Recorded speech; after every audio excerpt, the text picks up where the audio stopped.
Hey. No one noticed. Hey guys, my name is Doug. This is Sierra. Anywho, I know I haven't done a video in forever, and I know I look like a vet from Hell. hell, yeah. You might wanna. But anywho, You might wanna put dark. anyway, just catch you guys up on a little bit of things. I got myself a new couch, and it is comfy. Anyway, it's so comfy, it's Sierra approved. Really? Hey, I couldn't help myself. Anywho, real quick, I was what? Yeah. Anyway, my very first video, my intro to YouTube, I said I liked a lot of the older country artists, Tracy Byrd, Tracy Atkins, and all them. I forgot one big person, Garth.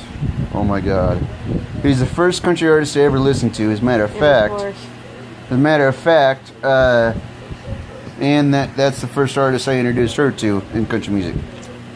Anyway, I've listened to Garth since I was 13 years old, which conveniently is the same year she was born. No, 13 years after I was born though. When I was 13, you would have been Born. No, a day old. Anyway. A day old, dude. And speaking of Garth, in 1995, Sierra's birthday has really special significance. She was born April 18th of 1995. The day after I was 24 born. hours after she was born, Oklahoma City bombing. there was a big, huge building in Oklahoma City that went kaboom. And my heartfelt sympathies go to the 168 victims and their families. Not saying that lightly, but, you know. Anywho, another thing, as I was talking about in my first video that I was a preemie, I was on television with KET on July 18th of 1983. Sierra's seen the video and she loves it. Well, for many reasons, because I had to check and see if my teeth were still there. Yeah, and of course they were. And of course they were, you know, and then... At least you know they didn't leave. I know, right? And then, of course, her favorite part has to be at the very end. I was the sunlight. When my biological father, in a three-piece brown suit. Hold that thought for a minute. Three-piece brown suit. Instantly? It's middle of July, people. No, and he said, how's the sunlight? And of course you. And of course, I couldn't help And myself. of course you go. Yeah, if the goober would have stopped before he said, how's the sunlight, I would have been fine. But no. Of course, like I said about the three-piece brown suit. Three-piece brown suit, middle of July. Who in their right minds does that crap? Dear, do you know of anybody that would be that dumb? No. Well, there is one person. Your father. Exactly. And I love my mother's explanation. He just came from work. What normal person do you know does that? He does. No one. Exactly. Of course, let's face it. Then there was my father, who, you know. It is your father, though. Yeah, no. Ray we're talking about. No, This dude. You know how they say cats have 9 lives? Shit. The human version is my father, Ray. Hey. Let's take for example, the one time that he had the winter where he was cleaning the Woodman Tower. And of course the time where their mom got him. Oh yeah, that's classic. So check this out. It's 1965-66. My grandma Williams had to go to a little department store in a little town in Texas. She decided to take my dad and his brother Bill along for the ride. Well, you see, this department store had a little alley between the department store and this gas station. And of course, my father and his brother chose the alley around. No, they decided to go to this gas station. Swipe it back to beach. Swipe it back to beach night, and these two goobers tried it in the alley. Conveniently next door where my grandma was shopping. I'll let you do the math. Who caught them? Their mom.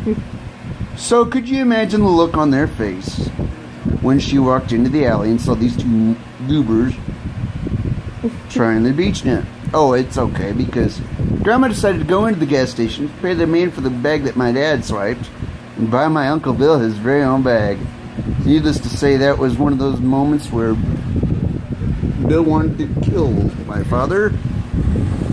Of course, that's not the only time he was dumb, dear. What about the time that... No. You know how most people No. drive a dump truck? No, and the story about his father is, Mom, guess what Dad let me do? What did he do? And Mom, okay, let me set up the scene for him. I'm all of 7 years old. Most people don't know how to drive for another 9 years. And of course, My father decided to take me for a ride. No big deal. And of course, your dad made the mistake of letting you drive. We go out on 24th Street in Kunst Bluffs. And Dad of course- looks at me. Doug, you want to learn how to drive? Sure! And of course, We drive down 24th Street, turn around at the end, come back. We get back to 23rd Avenue, and my father looks at me and says, don't tell your mother. Mom, guess what Dad let me do? Wait. We get back to Grandma's house. And I'm all smiles, and Dad's kind of wishing Mom, I guess what would Dad shut let me up. do? And I say, Mom, guess what Dad let me do? and my mom's thinking something innocent like peeing off the side of a bridge. He let me drive. At which time my mother looked my father straight in the eye and said, you did what? You did what? At which time my father wished he could impale himself through the back wall of my grandma's house. Or the apartment. Why, you ask? It would give him a morning start because my mom wanted to kill the man. And then, of course, should we tell the infamous Woodman story? We should. Okay, so my father was in construction for Yeah, many, he many was years. 30 stories up. He was 30 stories up. He was hired to clean the top floor of the and this Woodman guy that Tower. hired Ray, you know what? These windows are unbreakable. Anyway, there was black windows, as there still are, in the No, top of the Woodman. there- These windows were supposed to be unbreakable. The moron that hired my father happened to tell my father, You know what, Ray? These windows are unbreakable. that is the last thing my father heard. And so what did your dad do? My father had to find the biggest, heaviest, metal-headed mallet he could find. You mean jackhammer. Yeah. He had to test his swing as the guys still tell him the instructions that he wanted him to do. Dad didn't hear a damn word. It's a good thing to die. It's a good thing to hammer. Hold on. So anyway, after the guy left, thinking there's no possible way Ray would do this, he didn't know my father that well. Dad tossed the hammer. The window broke. It's a good thing And to I hammer. said, I remember asking him, I'm like, Dad, what'd you do after it broke? And he said, Well, it broke. I'm like, no, Dad, did you go and inspect your work? He goes, yeah. It's a good thing the hammer landed where it did. And I said, why is that, Dad? There was a nice parking garage, nice doctored cars. Audis, BMWs. And I'm thinking, oh my God, could you imagine if that hammer would have had a little bit of wind behind it? A couple doctors would have been pissed. Although here's the problem. Dad's 30 stories up. What happens here when somebody drops something from 30 stories up?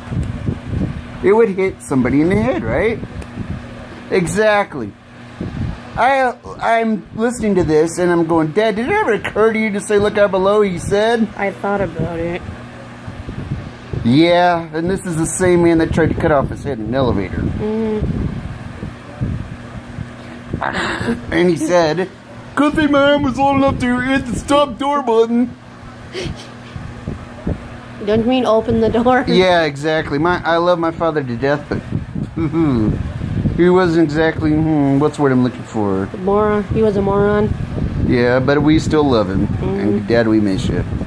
Because trust me, could you imagine the stories he could tell our kids? They would think their Grandpa Ray's was an absolute genius, wouldn't he? But anyway, just bye-bye for now. Hope you had a good laugh. I know we do. All right, I'll talk to you guys later. Bye.